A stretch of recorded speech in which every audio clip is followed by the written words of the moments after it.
Hi friends, welcome to Spark Nature. Come along as we continue our exploration of the elements. This week was all about air, and we had 3 awesome art projects. But first, a few key concepts. Those branches kind of sway, that's the wind, that's the air moving across.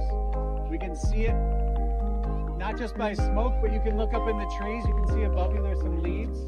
You just take a look up. Look at the tops of the trees. Direction is just the way the air is moving. Lift and resistance, you guys can do that easy experiment just with your hand in the car later. And if you tilt your hand up, whoop, your hand goes up. You put your hand down, your air goes down. That's downdraft. And then you guys got the resistance. You can put your hand flat and your arm wants to go flying backwards. You can even do it when you're running, see if you can fly for a little bit. Yeah, forest fire, fire safety. We observed which way the wind was going, right? We made sure to build our fire in an appropriate way. You know, you want to make sure if you're standing in the smoke, it's important to know the direction of the wind. What else might be? They have different densities when it's hotter, right? When something's hotter, the particles are moving faster and they're farther apart. When they're colder, they're more close together. So as a cold front comes into a warm front, that hot air lifts above it and the cold air dives underneath it. And that friction between the two, that resistance, you get the wind, right? Or there's different parts of the earth called the jet streams, and they're kind of like these giant wind things that just whip around the earth.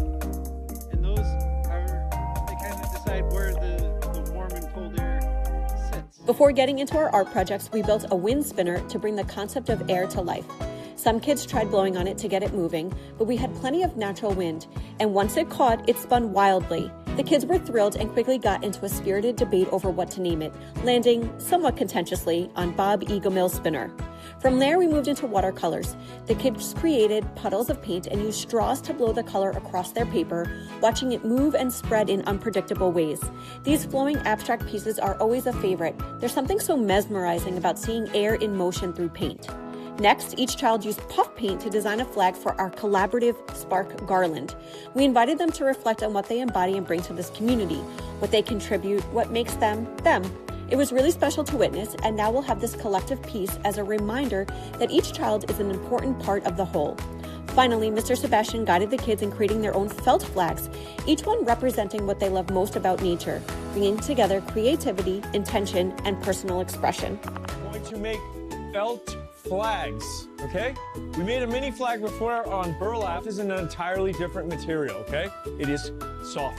You're going to have to cut. This is essentially a drawing with scissors lesson. Cut and layer your own flag. The theme of the flag is your interpretation of nature, right?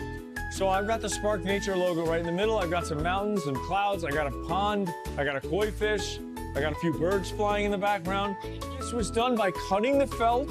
You will get a choice of your background, okay? You've got all these colors for your background, okay? Choose one color for your background, and then you've seen we've placed multiple felt squares on the table in front of you. You will not need a whole square. You will cut what you need, and then you will hot glue it on, cut 5 to 10 things out first, place them on and say, you know what? I don't like my sun there. I want to move my sun. Or my mountain looks better over here. And then once you decide, okay, this is where it's gonna go, then you can hot glue on. This was not an easy project. It required abstract thinking, fine motor skills, patience, and hand-eye coordination. But the results were absolutely worth the effort. The kids especially loved foraging for sticks to create their flagpoles, and then parading them around the property, watching their flags catch the wind. It was such a moment, a pure reflection of joy, creativity, and fun. As always, thank you so much for watching. Like, comment, share, subscribe. Help us to spread the spark. And remember, get yourself and your kids outside.